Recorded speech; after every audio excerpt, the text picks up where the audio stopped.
بسم اللہ الرحمن الرحیم۔ مجمع البحرین، یا فرعون اپنے لشکر کے دریائے نیل میں غرق ہو گیا یا فرعون ماں اپنے لشکر کے دریائے نیل میں غرق ہو گیا اور حضرت موسیٰ علیہ السلام کو بنی اسرائیل کے ساتھ مصر میں قرار نصیب ہوا تو ایک دن حضرت موسیٰ علیہ السلام کا اللہ تعالیٰ سے اس طرح مکالمہ شروع ہوا۔ حضرت موسیٰ علیہ السلام، خداوند تیرے بندوں میں سے زیادہ تجھ کو محبوب کون سا بندہ ہے اللہ تعالیٰ جو میرا ذکر کرتا ہے اور مجھے کبھی فرموش نہ کرے۔ حضرت موسیٰ علیہ السلام، سب سے بہتر فیصلہ کرنے والا کون ہے؟ اللہ تعالیٰ جو حق کے ساتھ فیصلہ کرے اور کبھی بھی خواہش انسانی کی پیروی نہ کرے۔ حضرت موسیٰ علیہ السلام، تیرے بندوں میں سب سے زیادہ علم والا کون ہے؟ اللہ تعالیٰ جو ہمیشہ اپنے علم کے ساتھ دوسروں سے علم سکھاتا رہے تاکہ اس طرح اسے کوئی ایک ایسی بات مل جائے جو اسے ہدایت کی طرف رہنمائی کرے یا اس کو ہلاکت سے بچا لے۔ حضرت موسیٰ علیہ السلام، اگر تیرے بندوں میں کوئی مجھ سے زیادہ علم والا ہو تو مجھے اس کا پتہ بتا دے۔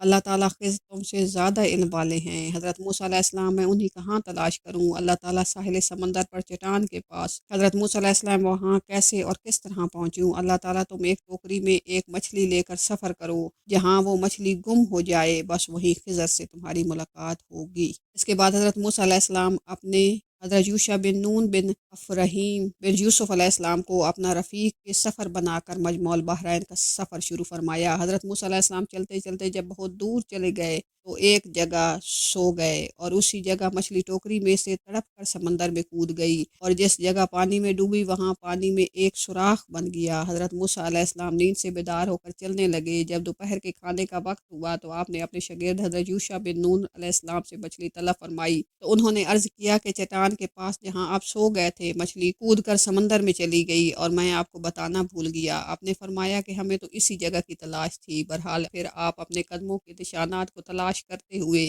اس جگہ پہنچ گئے جہاں حضرت خضر علیہ السلام سے ملاقات کی جگہ بتائی گئی تھی۔ وہاں پہنچ کر حضرت موسیٰ علیہ السلام نے دیکھا کہ ایک بزرگ کپڑوں میں لپیٹے ہوئے ہیں۔ جب حضرت موسیٰ علیہ السلام نے ان کو سلام کیا تو انہوں نے تعجب سے فرمایا کہ اس زمین میں سلام کرنے والے کہاں سے آ گئے؟ پھر انہوں نے پوچھا کہ آپ کون ہیں؟ تو آپ نے فرمایا کہ میں موسیٰ ہوں۔ انہوں نے دریافت کیا کہ کون موسیٰ؟ کیا آپ بنی اسرائیل کے موسیٰ ہیں؟ تو آپ نے فرمایا جی ہاں۔ تو حضرت خضر علیہ السلام نے کہا اے موسیٰ، مجھے اللہ تعالیٰ نے ایک ایسا علم دیا ہے جس کو آپ نہیں جانتے اور آپ کو اللہ تعالیٰ نے ایسا علم دیا جس کو میں نہیں جانتا۔ مطلب یہ تھا کہ میں علم اسرار جانتا ہوں جس کا آپ کو علم نہیں، اور آپ علم شرائع جانتے ہیں جس کو میں نہیں جانتا۔ پھر موسیٰ علیہ السلام نے فرمایا کہ اے خضر، کیا آپ مجھے اس کی اجازت دیتے ہیں میں آپ کے پیچھے پیچھے چلوں تاکہ اللہ تعالیٰ نے آپ کو جو علوم دیے ہیں آپ مجھے بھی تعلیم دے؟ تو حضرت خضر علیہ السلام نے کہا کہ آپ میرے ساتھ صبر نہ کر سکیں گے۔ حضرت موسیٰ علیہ السلام نے فرمایا کہ میں انشاء اللہ تعالیٰ صبر کروں گا اور کبھی بھی کوئی نافرمانی نہیں کروں گا۔ حضرت خضر علیہ السلام نے کہا کہ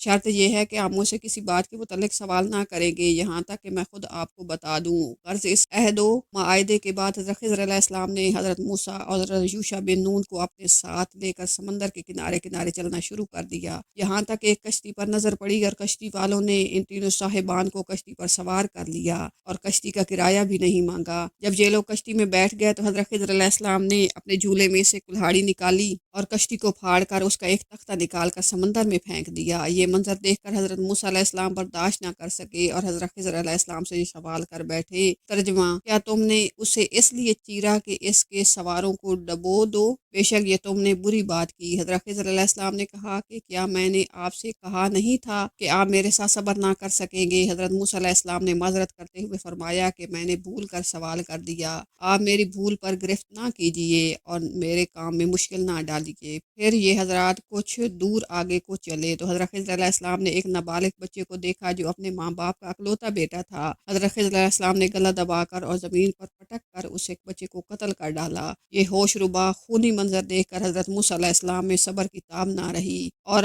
آپ نے ذرا سخت لہجے میں حضرت خضر علیہ السلام سے کہا۔ ترجمہ: موسیٰ نے کہا کیا تم نے ایک ستھری جان بے کسی جان کے بدلے قتل کر دی؟ بے شک تم نے بہت بری بات کی۔ حضرت خضر علیہ السلام نے پھر یہی جواب دیا کہ کیا میں نے آپ سے یہ نہیں کہہ دیا تھا کہ آپ ہرگز میرے ساتھ صبر نہ کر سکیں گے؟ حضرت موسیٰ علیہ السلام نے فرمایا کہ اچھا، اب اگر اس کے بعد میں آپ سے کچھ پوچھوں تو آپ میرے ساتھ نہ رہیے گا۔ اس میں شک نہیں کہ میری طرف سے آپ کا عذر پورا ہو چکا ہے۔ پھر اس کے بعد ان حضرات نے ساتھ ساتھ چلنا شروع کر دیا یہاں تک کہ یہ لوگ ایک گاؤں میں پہنچے اور گاؤں والوں سے کھانا طلب کیا، مگر گاؤں والوں میں سے کسی نے بھی ان صالحین کی دعوت نہیں کی۔ پھر ان دونوں نے گاؤں میں ایک گرتی ہوئی دیوار پائی تو حضرت خضر علیہ السلام نے اسم اعظم پڑھ کر دیوار سیدھی کر دی۔ حضرت موسیٰ علیہ السلام گاؤں والوں کی بد اخلاقی سے بیزار تھے، آپ کو غصہ آ گیا اور برداشت نہ کر سکے۔ یہ فرمایا، ترجمہ، تم چاہتے تو اس پر کچھ مزدوری لے لیتے تھے۔ یہ سن کر حضرت خضر علیہ السلام نے کہہ دیا، اب میرے اور آپ کے درمیان جدائی ہے۔ جن چیزوں کو دیکھ کر آپ صبر نہ کر سکے ان کا راز میں آپ کو بتا دوں گا۔ سنیے، جو کشتی میں نے پھاڑ ڈالی وہ چند مسکینوں کی تھی جس کی آمدنی سے وہ لوگ گزر بسر کرتے تھے، اور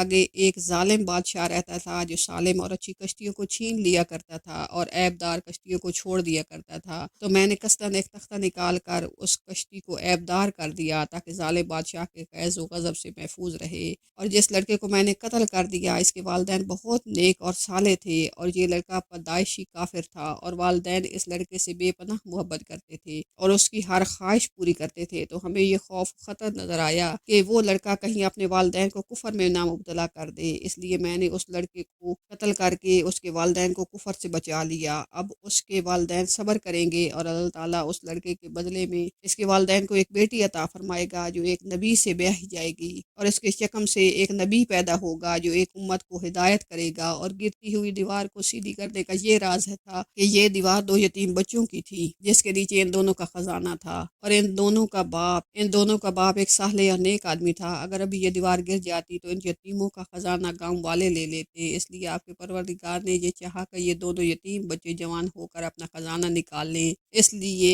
ابھی میں نے یہ دیوار کو گرنے نہیں دیا۔ یہ خداوند تعالیٰ کی ان بچوں پر مہربانی ہے۔ حضرت موسیٰ علیہ السلام، آپ یقین و اطمینان رکھیں کہ میں نے جو کچھ بھی کیا ہے اپنی طرف سے نہیں کیا ہے، بلکہ میں نے یہ سب کچھ اللہ تعالیٰ کے حکم سے کیا ہے۔ اس کے بعد حضرت موسیٰ علیہ السلام اپنے وطن واپس چلے جاتے ہیں۔ حضرت خضر علیہ السلام کی کنیت ابو العاص اور نام بلیہ، اور ان کے والد کا نام ملکان ہے۔ بلیہ سریانی زبان کا لفظ ہے، عربی زبانی میں اس کا ترجمہ احمد ہے۔ خضر ان کا لقب ہے، اور اس لفظ کو 3 طرح